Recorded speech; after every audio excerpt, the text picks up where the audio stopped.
Hi guys, ఈ season లో final league match RCB మరియు ఎల్ఎస్జీ మధ్య లక్నో వేదికగా జరగనుంది. ఈ మ్యాచ్ లో ఆర్సీబీ తప్పనిసరిగా గెలిస్తేనే టాప్ 2 కి వెళ్తుంది. సో ఈ వీడియోలో ఈ మ్యాచ్ గురించి క్లియర్ గా చూద్దాం. ఫస్ట్ ఎల్ఎస్జీ టీం విషయానికి వస్తే గత మ్యాచ్ లో విజయం సాధించి ఈ మ్యాచ్ లోకి అయితే అడుగు పెడుతుంది. అయితే ఆల్రెడీ ప్లే ఆఫ్స్ నుండి ఎలిమినేట్ అయింది కాబట్టి ఈ మ్యాచ్ అనేది ప్రైడ్ కోసం అయితే ఆడనుంది. ఇంకా తమ హోమ్ గ్రౌండ్ లో విజయం సాధించి ఈ సీజన్ ని పాజిటివ్ నోట్ తో ఎండ్ చేయాలని ఎల్ఎస్జీ ఉంది. ఇంక ఈ మ్యాచ్ లో ఎల్ఎస్జీ గనక విజయం సాధిస్తే గుజరాత్ టైటాన్స్ టాప్ 2 లో ఉంటుంది. సో ఈ మ్యాచ్ లో ఎల్ఎస్జీ విజయం అనేది గుజరాత్ టైటాన్స్ కి ఇంపార్టెంట్ కానుంది. ఇంకా ఎల్ఎస్జీ టీం విషయానికి వస్తే opener Aiden Markram WTC preparation కారణంగా ఈ మ్యాచ్ దూరంగా ఉన్నాడు కాబట్టి అతని స్థానంలో బ్రికెట్, ఆర్యన్ జూయల్ లేదా అశ్విన్ కుల్కర్ని లో ఒకరికి చోటు దక్కే అవకాశం ఉంది. అలాగే లాస్ట్ మ్యాచ్ సస్పెండ్ అయిన దిగ్వేష్ రాతి ఈ మ్యాచ్ లోకి అవైలబుల్ గా ఉన్నాడు కాబట్టి షాబాజ్ అహ్మద్ స్థానంలో వచ్చే అవకాశం ఉంది. ఇంకా లాస్ట్ మ్యాచ్ లో ఇంజరీ అయిన ఆకాశ్ సింగ్ స్థానంలో సాధు ఠాగూర్ లేదా హంగరేకర్ లో ఒకరికి ఛాన్స్ ఇచ్చే అవకాశం ఉంది.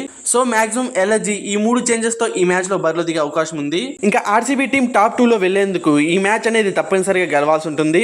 ఒకవేళ ఈ మ్యాచ్ అనేది ఓడితే గనక ముంబై మరియు పంజాబ్ మధ్య జరిగే మ్యాచ్ లో ఓడిన జట్టుతో ఎలిమినేటర్ లో తలబడే అవకాశం ఉంటుంది. సో ఆర్సీబీ కన్ఫర్మ్ గా ఈ మ్యాచ్ లో విజయం సాధించి టాప్ 2 లో ఉండేందుకు ఎక్కువ ప్రయత్నిస్తుంది. ఇంకా అలాగే ఆర్సీబీ టీం కి గుడ్ న్యూస్ వచ్చేసరికి తమ మెయిన్ బౌలర్ అయిన జాస్ హేజల్వుడ్ తిరిగి టీంలోకి రీ ఎంట్రీ ఇచ్చాడు. సో ఇతని రీ ఎంట్రీతో ఆర్సీబీ బౌలింగ్ యూనిట్ స్ట్రాంగ్ అయ్యే అవకాశం ఉంది. ఇంకా డబ్ల్యూటీసీ ప్రిపరేషన్ కారణంగా ఎంగిడి దూరం అయ్యాడు కాబట్టి అతని రీప్లేస్ గా హేజల్వుడ్ ప్లేయింగ్ లెవెల్ లోకి వస్తాడు. అలాగే రిప్లేస్మెంట్ గా వచ్చిన టిమ్ షిఫర్ట్ కూడా ఆర్సీబీ టీమ్ లోకి అయితే జాయిన్ అయ్యాడు. ఇది మరో గుడ్ న్యూస్ అనమాట. ఇంకా లాస్ట్ మ్యాచ్ లో టిమ్ డేవిడ్ గాయపడ్డాడు కాబట్టి అతని స్థానంలో టిమ్ షిఫర్ట్ ఫినిషర్ గా ప్లేయింగ్ లెవెల్ లోకి వచ్చే అవకాశం ఉంది. మాక్సిమం ఆర్సీబీ ఈ మ్యాచ్ కి ఈ 2 చేంజెస్ తో వచ్చే అవకాశం ఉంటుంది. ఇంక ఈ మ్యాచ్ లో ఆర్సీబీ విజయం సాధించాలంటే తమ బౌలర్స్ ఎల్ఎస్జీ టీమ్ ని 200 లోపు కట్టడి చేయాల్సి ఉంటుంది. అలాగే ఆర్సీబీ బ్యాటింగ్ యూనిట్ కూడా మంచిగా స్కోర్ చేసేందుకు ప్రిపేర్ అయ్యి ఉండాలి. ఎందుకంటే ఈ మ్యాచ్ అనేది టాప్ 2 వెళ్లేందుకు ఆడుతున్నారు కాబట్టి తమ బౌలర్స్ మీద ప్రెజర్ ఉండే అవకాశం ఉంది. దీని కారణంగా రన్స్ లీక్ చేసే అవకాశం ఉంది. సో తమ బ్యాటింగ్ యూనిట్ కూడా హై స్కోర్ ని చేసేందుకు సిద్ధంగా ఉండాలి. మెయిన్ గా ఆర్సీబీ బౌలింగ్ యూనిట్